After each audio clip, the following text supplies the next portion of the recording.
Adventure 11. The Adventure of the Beryl Coronet. "Holmes," said I, as I stood one morning in our bow window looking down the street, "here is a madman coming along. It seems rather sad that his relatives should allow him to come out alone." My friend rose lazily from his armchair and stood with his hands in the pockets of his dressing-gown, looking over my shoulder. It was a bright, crisp February morning, and the snow of the day before still lay deep upon the ground, shimmering brightly in the wintry sun. Down the centre of Baker Street it had been ploughed into a brown crumbly band by the traffic, but at either side and on the heaped-up edges of the footpaths it still lay as white as when it fell. The grey pavement had been cleaned and scraped, but was still dangerously slippery, so that there were fewer passengers than usual. Indeed, from the direction of the Metropolitan Station no one was coming save the single gentleman whose eccentric conduct had drawn my attention. He was a man of about 50, tall, portly, and imposing, with a massive, strongly marked face and a commanding figure. He was dressed in a sombre yet rich style, in black frock-coat, shining hat, neat brown gaiters, and well-cut pearl-grey trousers. Yet his actions were in absurd contrast to the dignity of his dress and features, for he was running hard, with occasional little springs, such as a weary man gives who is little accustomed to set any tax upon his legs. As he ran he jerked his hands up and down, waggled his head, and writhed his face into the most extraordinary contortions. "What on earth can be the matter with him?" I asked. "He is looking up at the numbers of the houses." "I believe that he is coming here," said Holmes, rubbing his hands. "Here?" "Yes. I rather think he is coming to consult me professionally. I think that I recognise the symptoms. Ha! Did I not tell you?" As he spoke, the man, puffing and blowing, rushed at our door, and pulled at our bell until the whole house resounded with the clanging. A few moments later he was in our room, still puffing, still gesticulating, but with so fixed a look of grief and despair in his eyes that our smiles were turned in an instant to horror and pity. For a while he could not get his words out, but swayed his body and plucked at his hair like one who has been driven to the extreme limits of his reason. Then, suddenly springing to his feet, he beat his head against the wall with such force that we both rushed upon him and tore him away to the centre of the room. Sherlock Holmes pushed him down into the easy-chair, and sitting beside him, patted his hand and chatted with him in the easy, soothing tones which he knew so well how to employ. "You have come to tell me your story, have you not?" said he. "You are fatigued with your haste. Pray wait until you have recovered yourself, and then I shall be most happy to look into any little problem which you may submit to me." The man sat for a minute or more with a heaving chest, fighting against his emotion. Then he passed his handkerchief over his brow, set his lips tight, and turned his face towards us. "No doubt you think me mad," said he. "I see that you have had some great trouble," responded Holmes. "God knows I have. A trouble which is enough to unseat my reason, so sudden and so terrible is it. Public disgrace I might have faced, although I am a man whose character has never yet borne a stain. Private affliction also is the lot of every man, but the two coming together, and in so frightful a form, have been enough to shake my very soul. Besides, it is not I alone. The very noblest in the land may suffer unless some way be found out of this horrible affair." "Pray compose yourself, sir," said Holmes, "and let me have a clear account of who you are and what it is that has befallen you." "My name," answered our visitor, "is probably familiar to your ears. I am Alexander Holder, of the banking firm of Holder and Stevenson, of Threadneedle Street." The name was indeed well known to us as belonging to the senior partner in the second largest private banking concern in the city of London. What could have happened, then, to bring one of the foremost citizens of London to this most pitiable pass? We waited, all curiosity, until with another effort he braced himself to tell his story. "I feel that time is of value," said he. "That is why I hastened here when the police inspector suggested that I should secure your cooperation. I came to Baker Street by the Underground and hurried from there on foot, for the cabs go slowly through the snow. That is why I was so out of breath, for I am a man who takes very little exercise. I feel better now, and I will put the facts before you as shortly and yet as clearly as I can. It is, of course, well known to you that in a successful banking business as much depends upon our being able to find remunerative investments for our funds as upon our increasing our connection and the number of our depositors. One of our most lucrative means of laying out money is in the shape of loans, where the security is unimpeachable. We have done a good deal in this direction during the last few years, and there are many noble families to whom we have advanced large sums upon the security of their pictures, libraries, or plate. Yesterday morning I was seated in my office at the bank, when a card was brought in to me by one of the clerks. I started when I saw the name, for it was that of none other than— well, perhaps even to you I had better say no more than that it was a name which is a household word all over the earth, one of the highest, noblest, most exalted names in England. I was overwhelmed by the honour, and attempted, when he entered, to say so, but he plunged at once into business with the air of a man who wishes to hurry quickly through a disagreeable task. "Mr. Holder," said he, "I have been informed that you are in the habit of advancing money." "The firm does so when the security is good," I answered. "It is absolutely essential to me," said he, "that I should have £50,000 at once. I could, of course, borrow so trifling a sum 10 times over from my friends, but I much prefer to make it a matter of business, and to carry out that business myself. In my position you can readily understand that it is unwise to place oneself under obligations." "For how long, may I ask, do you want this sum?" I asked.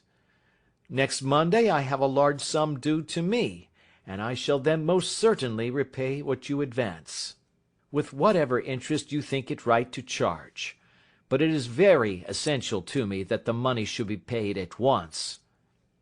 "I should be happy to advance it without further parley from my own private purse," said I, "were it not that the strain would be rather more than it could bear. If, on the other hand, I am to do it in the name of the firm, then in justice to my partner I must insist that, even in your case, every business-like precaution should be taken." "I should much prefer to have it so," said he, raising up a square black morocco case which he had laid beside his chair. "You have doubtless heard of the Beryl coronet?" "One of the most precious public possessions of the empire," said I. "Precisely." He opened the case, and there, embedded in soft flesh-coloured velvet, lay the magnificent piece of jewellery which he had named. "There are 39 enormous beryls," said he, "and the price of the gold chasing is incalculable. The lowest estimate would put the worth of the coronet at double the sum which I have asked. I am prepared to leave it with you as my security." I took the precious case into my hands, and looked in some perplexity from it to my illustrious client. "You doubt its value?" he asked. "Not at all. I only doubt—" "The propriety of my leaving it. You may set your mind at rest about that. I should not dream of doing so were it not absolutely certain that I should be able in 4 days to reclaim it. It is a pure matter of form. Is the security sufficient?" "Ample." "You understand, Mr. Holder, that I am giving you a strong proof of the confidence which I have in you, founded upon all that I have heard of you. I rely upon you not only to be discreet, and to refrain from all gossip upon the matter, but, above all, to preserve this coronet with every possible precaution, because I need not say that a great public scandal would be caused if any harm were to befall it. Any injury to it would be almost as serious as its complete loss, for there are no Beryls in the world to match these, and it would be impossible to replace them. I leave it with you, however, with every confidence, and I shall call for it in person on Monday morning." Seeing that my client was anxious to leave, I said no more, but, calling for my cashier, I ordered him to pay over 50 £1,000 notes. When I was alone once more, however, with the precious case lying upon the table in front of me, I could not but think with some misgivings of the immense responsibility which it entailed upon me. There could be no doubt that, as it was a national possession, a horrible scandal would ensue if any misfortune should occur to it. I already regretted having ever consented to take charge of it. However, it was too late to alter the matter now, so I locked it up in my private safe and turned once more to my work. When evening came, I felt that it would be an imprudence to leave so precious a thing in the office behind me. Bankers' safes have been forced before now, and why should not mine be? If so, how terrible would be the position in which I should find myself! I determined, therefore, that for the next few days I would always carry the case backward and forward with me, so that it might never be really out of my reach. With this intention, I called a cab and drove out to my house at Streatham, carrying the jewel with me.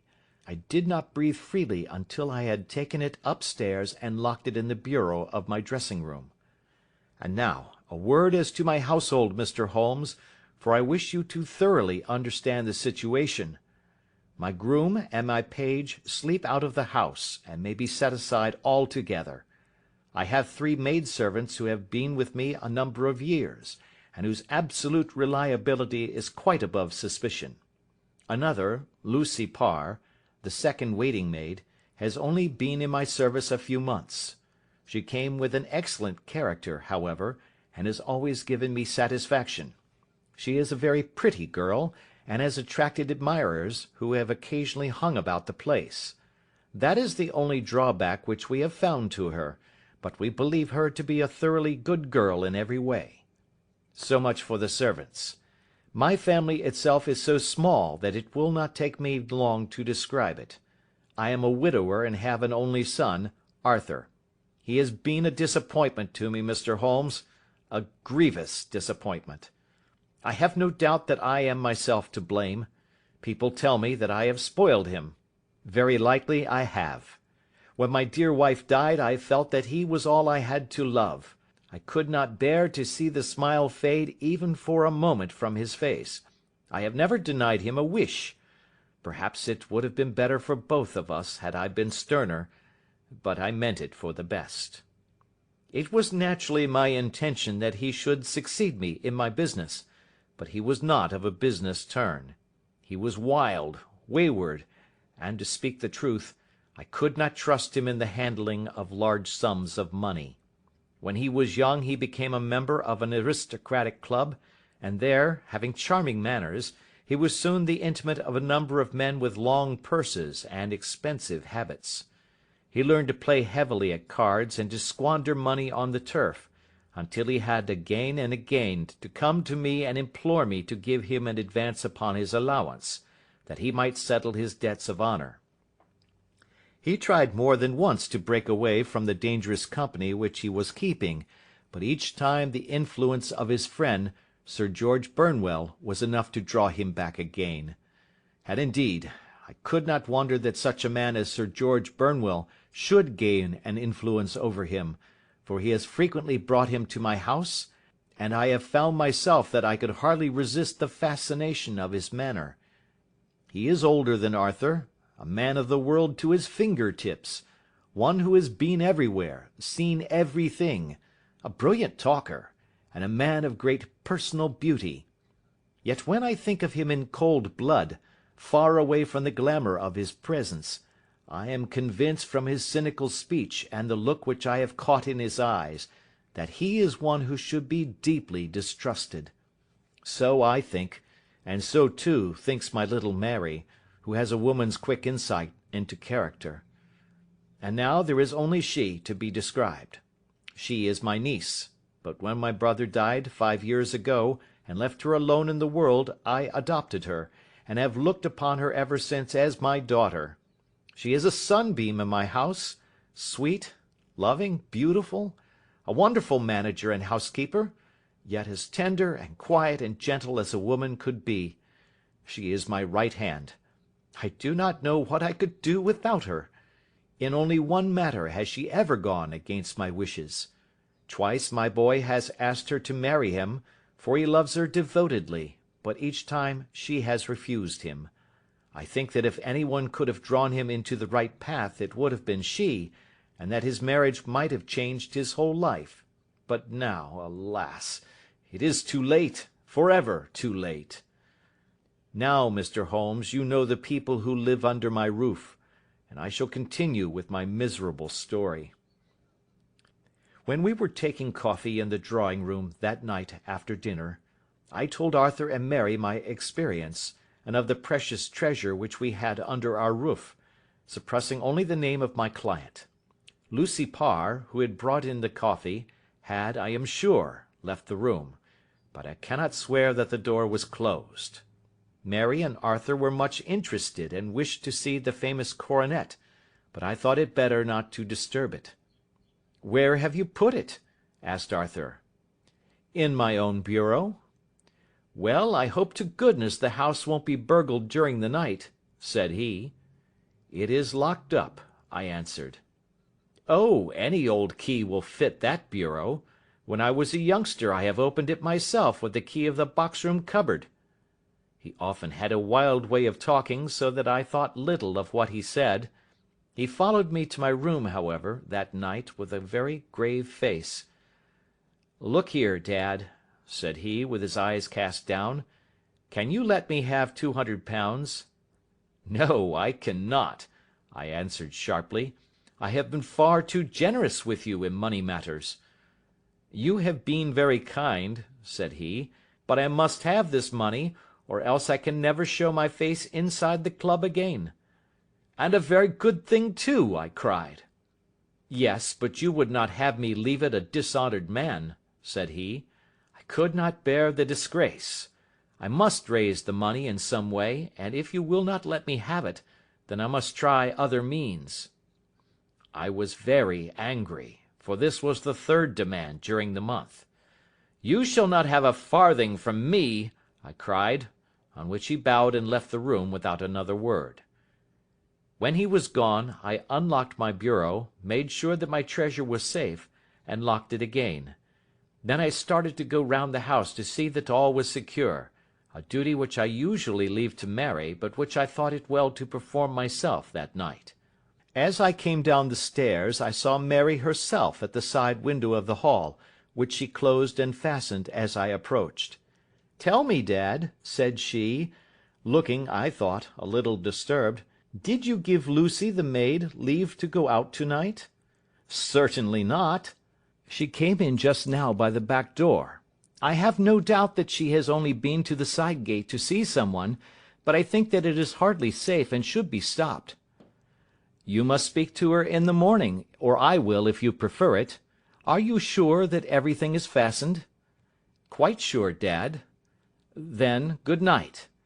I kissed her and went up to my bedroom again, where I was soon asleep.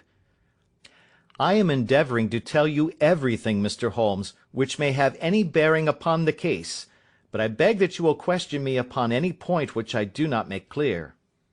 "On the contrary, your statement is singularly lucid." "I come to a part of my story now in which I should wish to be particularly so. I am not a very heavy sleeper, and the anxiety in my mind tended, no doubt, to make me even less so than usual. About 2 in the morning, then, I was awakened by some sound in the house. It had ceased ere I was wide awake, but it had left an impression behind it as though a window had gently closed somewhere. I lay listening with all my ears. Suddenly, to my horror, there was a distinct sound of footsteps moving softly in the next room. I slipped out of bed, all palpitating with fear, and peeped round the corner of my dressing-room door. "Arthur!" I screamed. "You villain! You thief! How dare you touch that coronet?" The gas was half up, as I had left it, and my unhappy boy, dressed only in his shirt and trousers, was standing beside the light, holding the coronet in his hands. He appeared to be wrenching at it, or bending it with all his strength. At my cry he dropped it from his grasp and turned as pale as death. I snatched it up and examined it. One of the gold corners, with 3 of the Beryls in it, was missing. "You blackguard!" I shouted, beside myself with rage. "You have destroyed it! You have dishonored me forever! Where are the jewels which you have stolen?" "Stolen?" he cried. "Yes, thief!" I roared, shaking him by the shoulder. "There are none missing. There cannot be any missing," said he. "There are 3 missing, and you know where they are. Must I call you a liar as well as a thief? Did I not see you trying to tear off another piece?" "You have called me names enough," said he. "I will not stand it any longer. I shall not say another word about this business, since you have chosen to insult me. I will leave your house in the morning, and make my own way in the world." "You shall leave it in the hands of the police!" I cried, half mad with grief and rage. "I shall have this matter probed to the bottom." "You shall learn nothing from me," said he, with a passion such as I should not have thought was in his nature. "If you choose to call the police, let the police find what they can." By this time the whole house was astir, for I had raised my voice in my anger. Mary was the first to rush into my room, and, at the sight of the coronet and of Arthur's face, she read the whole story, and, with a scream, fell down senseless on the ground. I sent the housemaid for the police, and put the investigation into their hands at once. When the inspector and a constable entered the house, Arthur, who had stood sullenly with his arms folded, asked me whether it was my intention to charge him with theft. I answered that it had ceased to be a private matter, but had become a public one, since the ruined coronet was national property. I was determined that the law should have its way in everything. "At least," said he, "you will not have me arrested at once. It would be to your advantage as well as mine if I might leave the house for 5 minutes." "That you may get away, and perhaps that you may conceal what you have stolen," said I. And then, realizing the dreadful position in which I was placed, I implored him to remember that not only my honor but that of one who was far greater than I was at stake, and that he threatened to raise a scandal which would convulse the nation. He might avert it all if he would but tell me what he had done with the 3 missing stones. "You may as well face the matter," said I. "You have been caught in the act, and no confession could make your guilt more heinous. If you but make such reparation as is in your power, by telling us where the Beryls are, all shall be forgiven and forgotten." "Keep your forgiveness for those who ask for it," he answered, turning away from me with a sneer. I saw that he was too hardened for any words of mine to influence him. There was but one way for it. I called in the inspector and gave him into custody. A search was made at once, not only of his person but of his room, and of every portion of the house where he could possibly have concealed the gems, but no trace of them could be found, nor would the wretched boy open his mouth for all our persuasions and our threats. This morning he was removed to a cell, and I, after going through all the police formalities, have hurried round to you to implore you to use your skill in unravelling the matter. The police have openly confessed that they can at present make nothing of it. You may go to any expense which you think necessary. I have already offered a reward of £1,000. My God, what shall I do? I have lost my honor, my gems, and my son in one night. Oh, what shall I do?" He put a hand on either side of his head, and rocked himself to and fro, droning to himself like a child whose grief has got beyond words.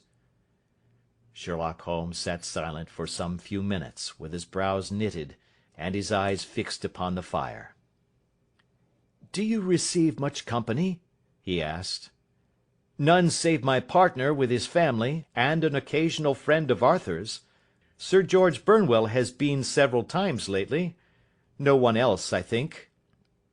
"Do you go out much in society?" "Arthur does. Mary and I stay at home. We neither of us care for it." "That is unusual in a young girl." "She is of a quiet nature. Besides, she is not so very young. She is 24. "This matter, from what you say, seems to have been a shock to her also." "Terrible. She is even more affected than I." "You have neither of you any doubt as to your son's guilt?" "How can we have, when I saw him with my own eyes with the coronet in his hands?" "I hardly consider that a conclusive proof. Was the remainder of the coronet at all injured?"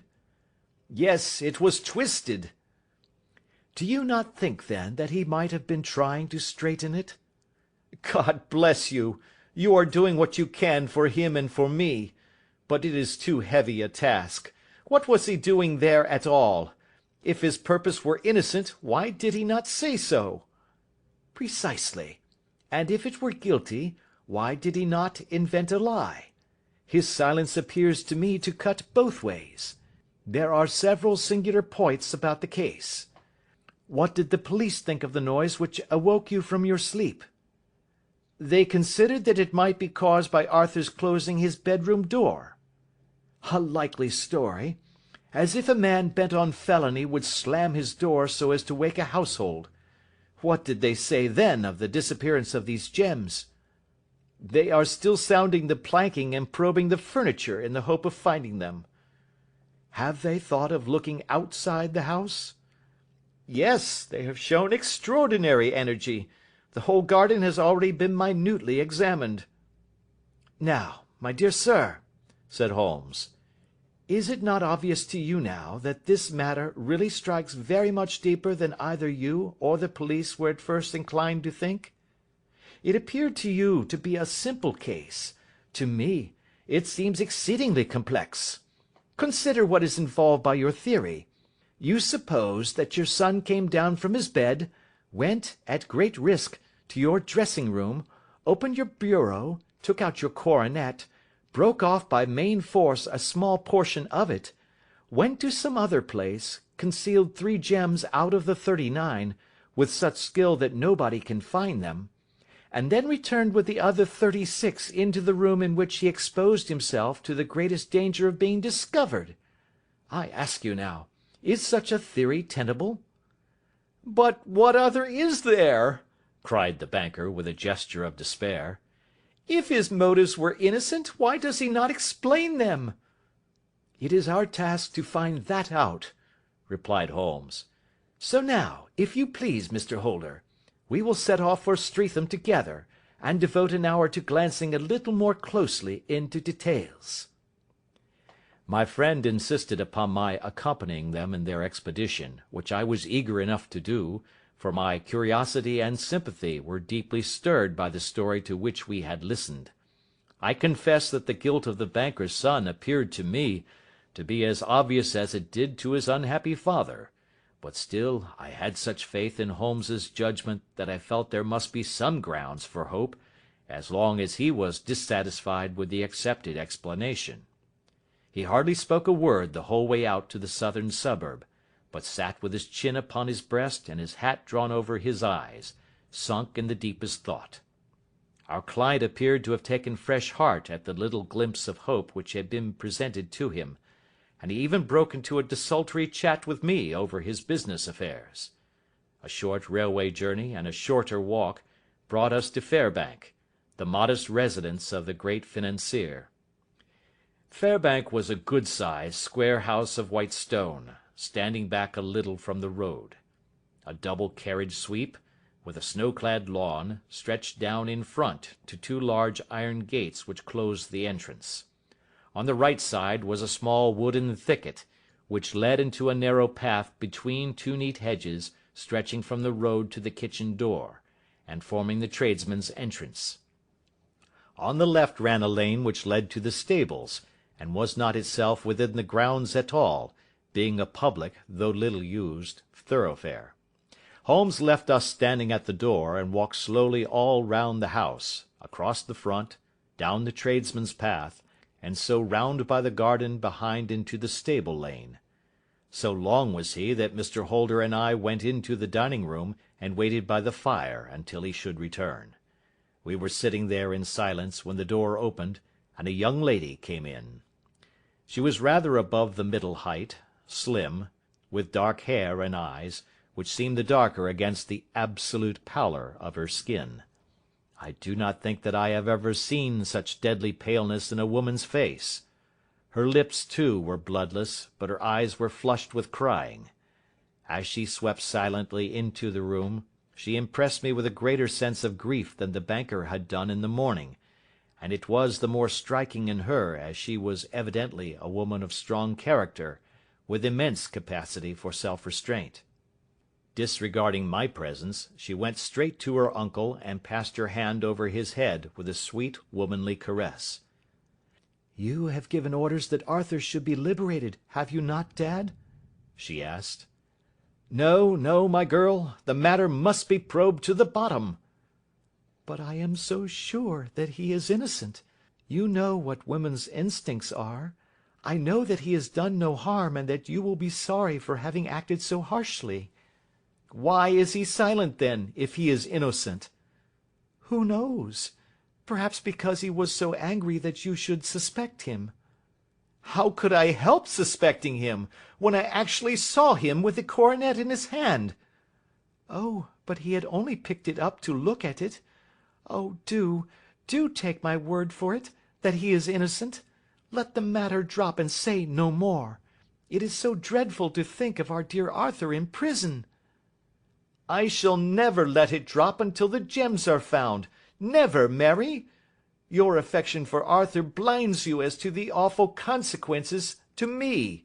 Far from hushing the thing up, I have brought a gentleman down from London to inquire more deeply into it." "This gentleman?" she asked, facing round to me. "No, his friend. He wished us to leave him alone. He is round in the stable lane now." "The stable lane?" She raised her dark eyebrows. "What can he hope to find there? Ah, this, I suppose, is he. I trust, sir, that you will succeed in proving what I feel sure is the truth, that my cousin Arthur is innocent of this crime." "I fully share your opinion, and I trust, with you, that we may prove it," returned Holmes, going back to the mat to knock the snow from his shoes.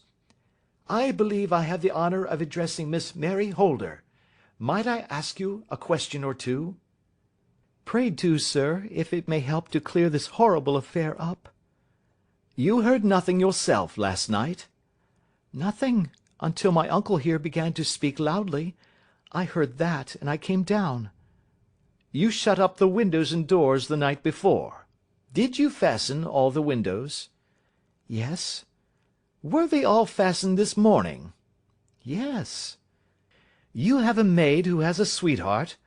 I think that you remarked to your uncle last night that she had been out to see him?" "Yes, and she was the girl who waited in the drawing-room, and who may have heard uncle's remarks about the coronet." "I see. You infer that she may have gone out to tell her sweetheart, and that the two may have planned the robbery." "But what is the good of all these vague theories?" cried the banker impatiently, "when I have told you that I saw Arthur with a coronet in his hands?" "Wait a little, Mr. Holder. We must come back to that. About this girl, Miss Holder. You saw her return by the kitchen door, I presume?" "Yes. When I went to see if the door was fastened for the night, I met her slipping in. I saw the man, too, in the gloom." "Do you know him?" "Oh, yes. He is the greengrocer who brings our vegetables round. His name is Francis Prosper." "He stood," said Holmes, "to the left of the door. That is to say, farther up the path than is necessary to reach the door?" "Yes, he did." "And he is a man with a wooden leg?" Something like fear sprang up in the young lady's expressive black eyes. "Why, you are like a magician," said she. "How do you know that?" She smiled, but there was no answering smile in Holmes's thin, eager face. "I should be very glad now to go upstairs," said he. "I shall probably wish to go over the outside of the house again. Perhaps I had better take a look at the lower windows before I go up." He walked swiftly round from one to the other, pausing only at the large one which looked from the hall on to the stable lane. This he opened, and made a very careful examination of the sill with his powerful magnifying lens. "Now we shall go upstairs," said he at last. The banker's dressing-room was a plainly furnished little chamber, with a grey carpet, a large bureau, and a long mirror. Holmes went to the bureau first and looked hard at the lock. "Which key was used to open it?" he asked. "That which my son himself indicated, that of the cupboard of the lumber room." "Have you it here?" "That is it on the dressing-table." Sherlock Holmes took it up and opened the bureau. "It is a noiseless lock," said he. "It is no wonder that it did not wake you. This case, I presume, contains the coronet. We must have a look at it." He opened the case, and taking out the diadem, he laid it upon the table. It was a magnificent specimen of the jeweller's art, and the 36 stones were the finest that I have ever seen. At one side of the coronet was a cracked edge, where a corner holding 3 gems had been torn away. "Now, Mr. Holder," said Holmes, "here is the corner which corresponds to that which has been so unfortunately lost. Might I beg that you will break it off?" The banker recoiled in horror. "I should not dream of trying," said he. "Then I will." Holmes immediately bent his strength upon it, but without result. "I feel it give a little," said he, "but, though I am exceptionally strong in the fingers, it would take all my time to break it. An ordinary man could not do it. Now, what do you think would happen if I did break it, Mr. Holder? There would be a noise like a pistol shot. Do you tell me that all this happened within a few yards of your bed, and that you heard nothing of it?" "I do not know what to think.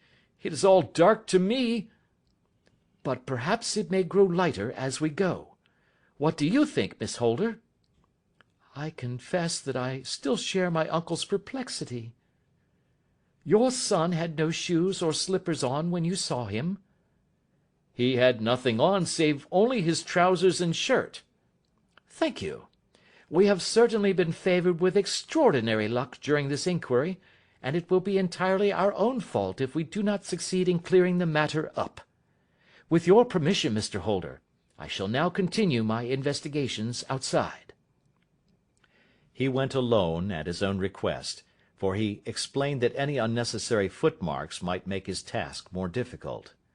For an hour or more he was at work, returning at last with his feet heavy with snow, and his features as inscrutable as ever. "I think that I have seen now all that there is to see, Mr. Holder," said he. "I can serve you best by returning to my rooms." "But the gems, Mr. Holmes, where are they?" "I cannot tell." The banker wrung his hands. "I shall never see them again," he cried. "And my son? You give me hopes?" "My opinion is in no way altered." "Then, for God's sake, what was this dark business which was acted in my house last night?"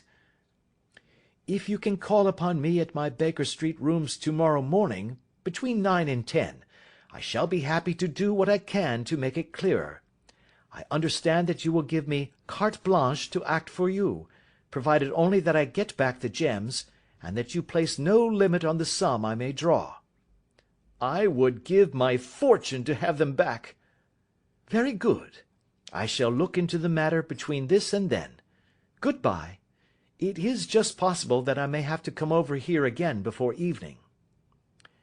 It was obvious to me that my companion's mind was now made up about the case, although what his conclusions were was more than I could even dimly imagine. Several times during our homeward journey I endeavoured to sound him upon the point, but he always glided away to some other topic, until at last I gave it over in despair. It was not yet 3 when we found ourselves in our rooms once more.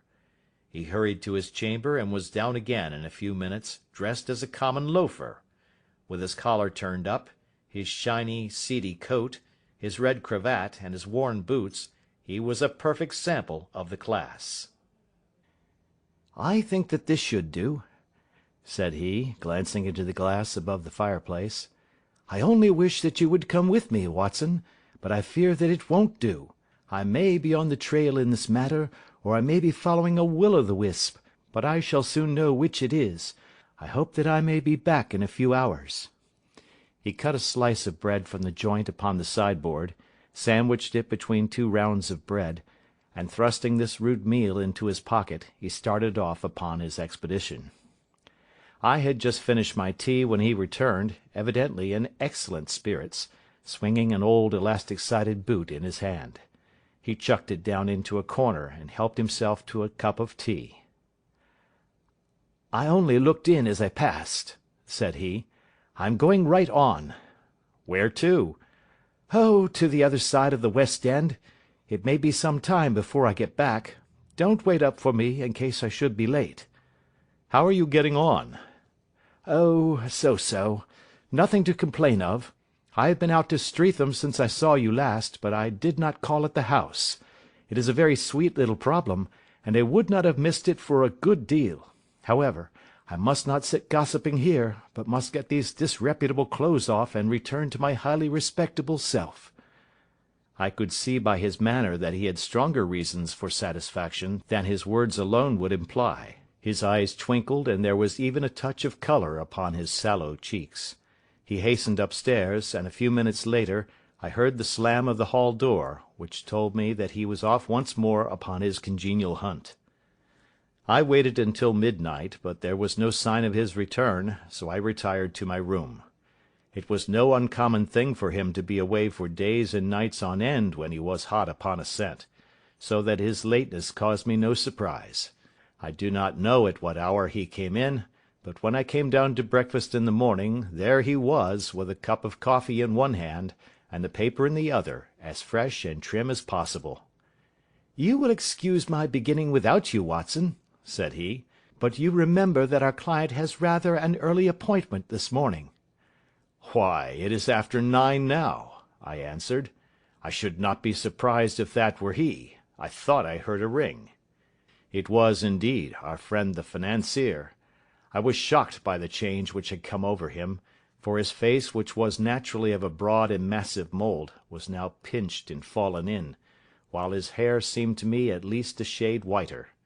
He entered with a weariness and lethargy which was even more painful than his violence of the morning before, and he dropped heavily into the armchair, which I pushed forward for him. "I do not know what I have done to be so severely tried," said he. "Only 2 days ago I was a happy and prosperous man, without a care in the world. Now I am left to a lonely and dishonoured age. One sorrow comes close upon the heels of another. My niece, Mary, has deserted me." "Deserted you?" "Yes. Her bed this morning had not been slept in. Her room was empty, and a note for me lay upon the hall table. I had said to her last night, in sorrow and not in anger, that if she had married my boy all might have been well with him. Perhaps it was thoughtless of me to say so. It is to that remark that she refers in this note. My dearest uncle, I feel that I have brought trouble upon you, and that if I had acted differently this terrible misfortune might never have occurred. I cannot, with this thought in my mind, ever again be happy under your roof, and I feel that I must leave you for ever. Do not worry about my future, for that is provided for, and above all, do not search for me, for it will be fruitless labour and an ill service to me. In life or in death, I am ever your loving Mary. What could she mean by that note, Mr. Holmes? Do you think it points to suicide? No, no, nothing of the kind. It is perhaps the best possible solution. I trust, Mr. Holder, that you are nearing the end of your troubles. Ha! You say so. You have heard something, Mr. Holmes? You have learned something. Where are the gems? You would not think £1,000 apiece an excessive sum for them? I would pay 10. That would be unnecessary. 3,000 will cover the matter. And there is a little reward, I fancy. Have you your cheque-book? Here is a pen. Better make it out for £4,000. With a dazed face, the banker made out the required cheque. Holmes walked over to his desk, took out a little triangular piece of gold with 3 gems in it, and threw it down upon the table. With a shriek of joy, our client clutched it up. "You have it!" he gasped. "I am saved! I am saved!" The reaction of joy was as passionate as his grief had been, and he hugged his recovered gems to his bosom. "There is one other thing you owe, Mr. Holder," said Sherlock Holmes rather sternly. "Oh!" He caught up a pen. "Name the sum, and I will pay it." "No, the debt is not to me. You owe a very humble apology to that noble lad, your son, who has carried himself in this matter as I should be proud to see my own son do, should I ever chance to have one." "Then it was not Arthur who took them?" "I told you yesterday, and I repeat today, that it was not." "You are sure of it? Then let us hurry to him at once to let him know that the truth is known." "He knows it already. When I had cleared it all up I had an interview with him, and finding that he would not tell me the story, I told it to him, on which he had to confess that I was right, and to add the very few details which were not yet quite clear to me. Your news of this morning, however, may open his lips." "For heaven's sake, tell me, then, what is this extraordinary mystery?" "I will do so, and I will show you the steps by which I reached it. And let me say to you first, that which is hardest for me to say, and for you to hear.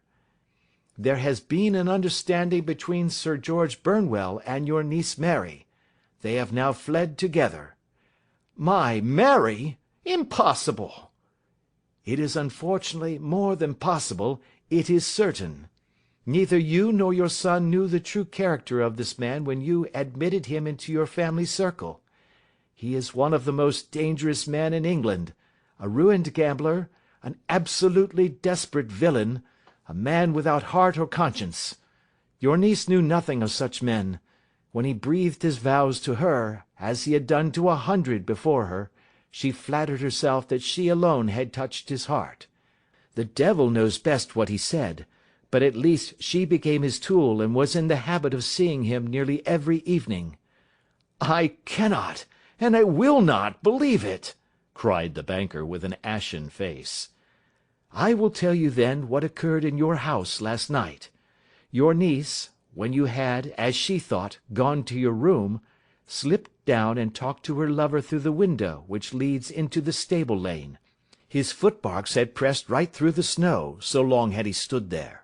She told him of the coronet. His wicked lust for gold kindled at the news, and he bent her to his will. I have no doubt that she loved you, but there are women in whom the love of a lover extinguishes all other loves, and I think that she must have been one. She had hardly listened to his instructions when she saw you coming downstairs, on which she closed the window rapidly, and told you about one of the servants' escapades with her wooden-legged lover, which was all perfectly true. Your boy, Arthur, went to bed after his interview with you, but he slept badly, on account of his uneasiness about his club debts. In the middle of the night he heard a soft tread pass his door, so he rose and, looking out, was surprised to see his cousin walking very stealthily along the passage until she disappeared into your dressing-room. Petrified with astonishment, the lad slipped on some clothes and waited there in the dark to see what would come of this strange affair. Presently she emerged from the room again, and in the light of the passage lamp your son saw that she carried the precious coronet in her hands. She passed down the stairs, and he, thrilling with horror, ran along and slipped behind the curtain near your door, whence he could see what passed in the hall beneath. He saw her stealthily open the window, hand out the coronet to someone in the gloom, and then closing it once more hurry back to her room, passing quite close to where he stood hid behind the curtain. As long as she was on the scene he could not take any action without a horrible exposure of the woman whom he loved. But the instant that she was gone, he realized how crushing a misfortune this would be for you, and how all important it was to set it right. He rushed down, just as he was, in his bare feet, opened the window, sprang out into the snow, and ran down the lane, where he could see a dark figure in the moonlight. Sir George Burnwell tried to get away, but Arthur caught him, and there was a struggle between them, your lad tugging at one side of the coronet, and his opponent at the other. In the scuffle your son struck Sir George, and cut him over the eye. Then something suddenly snapped, and your son, finding that he had the coronet in his hands, rushed back, closed the window, ascended to your room, and had just observed that the coronet had been twisted in the struggle, and was endeavouring to straighten it when you appeared upon the scene." "Is it possible?" gasped the banker. "You then roused his anger by calling him names at a moment when he felt that he had deserved your warmest thanks. He could not explain the true state of affairs without betraying one who certainly deserved little enough consideration at his hands. He took the more chivalrous view, however, and preserved her secret." "And that was why she shrieked and fainted when she saw the coronet!" cried Mr. Holder. "Oh, my God! What a blind fool I have been! And his asking to be allowed to go out for 5 minutes! The dear fellow wanted to see if the missing piece were at the scene of the struggle. How cruelly I have misjudged him!" "When I arrived at the house," continued Holmes, "I at once went very carefully round it to observe if there were any traces in the snow which might help me. I knew that none had fallen since the evening before, and also that there had been a strong frost to preserve impressions. I passed along the tradesman's path, but found it all trampled down and indistinguishable. Just beyond it, however, at the far side of the kitchen door, a woman had stood and talked with a man, whose round impressions on one side showed that he had a wooden leg. I could even tell that they had been disturbed, for the woman had run back swiftly to the door, as was shown by the deep toe and light heel marks, while Woodenleg had waited a little, and then had gone away. I thought at the time that this might be the maid and her sweetheart, of whom you had already spoken to me, and inquiry showed it was so. I passed round the garden without seeing anything more than random tracks, which I took to be the police. But, when I got into the stable lane, a very long and complex story was written in the snow in front of me. There was a double line of tracks of a booted man, and a second double line which I saw with delight belonged to a man with naked feet. I was at once convinced from what you had told me that the latter was your son. The first had walked both ways, but the other had run swiftly, and as his tread was marked in places over the depression of the boot, it was obvious that he had passed after the other. I followed them up, and found they led to the hall window, where Boots had worn all the snow away while waiting. Then I walked to the other end, which was 100 yards or more down the lane. I saw where Boots had faced round, where the snow was cut up as though there had been a struggle, and finally, where a few drops of blood had fallen to show me that I was not mistaken. Boots had then run down the lane, and another little smudge of blood showed that it was he who had been hurt. When he came to the high road at the other end, I found that the pavement had been cleared, so there was an end to that clue.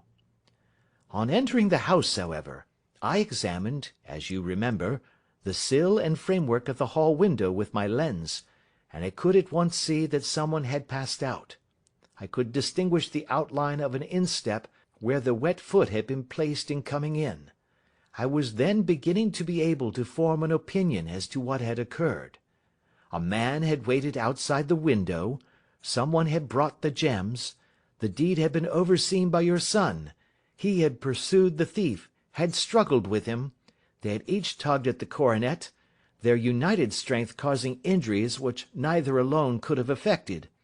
He had returned with the prize, but had left a fragment in the grasp of his opponent. So far I was clear. The question now was, who was the man, and who was it brought him the coronet? It is an old maxim of mine that when you have excluded the impossible, whatever remains, however improbable, must be the truth. Now, I knew that it was not you who had brought it down, so there only remained your niece and the maids. But if it were the maids, why should your son allow himself to be accused in their place? There could be no possible reason. As he loved his cousin, however, there was an excellent explanation why he should retain her secret, the more so as the secret was a disgraceful one. When I remembered that you had seen her at that window, and how she had fainted on seeing the coronet again, my conjecture became a certainty. And who could it be who was her confederate? A lover, evidently, for who else could outweigh the love and gratitude which she must feel to you? I knew that you went out little, and that your circle of friends was a very limited one, but among them was Sir George Burnwell. I had heard of him before as being a man of evil reputation among women. It must have been he who wore those boots and retained the missing gems. Even though he knew that Arthur had discovered him, he might still flatter himself that he was safe, for the lad could not say a word without compromising his own family. Well, your own good sense will suggest what measures I took next. I went in the shape of a loafer to Sir George's house, managed to pick up an acquaintance with his valet, learned that his master had cut his head the night before, and finally, at the expense of 6 shillings, made all sure by buying a pair of his cast-off shoes. With these I journeyed down to Streatham and saw that they exactly fitted the tracks. "I saw an ill-dressed vagabond in the lane yesterday evening," said Mr. Holder. "Precisely. It was I. I found that I had my man, so I came home and changed my clothes. It was a delicate part which I had to play then, for I saw that a prosecution must be avoided to avert scandal, and I knew that so astute a villain would see that our hands were tied in the matter. I went and saw him. At first, of course, he denied everything, but when I gave him every particular that had occurred, he tried to bluster and took down a life-preserver from the wall. I knew my man, however, and I clapped a pistol to his head before he could strike. Then he became a little more reasonable. I told him that we would give him a price for the stones he held, £1,000 apiece. That brought out the first signs of grief that he had shown. 'Why, dash it all,' said he, 'I've let them go at 600 for the 3. I soon managed to get the address of the receiver who had them, on promising him that there would be no prosecution. Off I set to him, and after much chaffering I got our stones at £1,000 apiece. Then I looked in upon your son, told him that all was right, and eventually got to my bed about 2 o'clock, after what I may call a really hard day's work.' 'A day which has saved England from a great public scandal,' said the banker, rising. 'Sir, I cannot find words to thank you, but you shall not find me ungrateful for what you have done. Your skill has indeed exceeded all that I have heard of it. And now I must fly to my dear boy to apologize to him for the wrong which I have done him. And as to what you tell me of poor Mary, it goes to my very heart. Not even your skill can inform me where she is now.'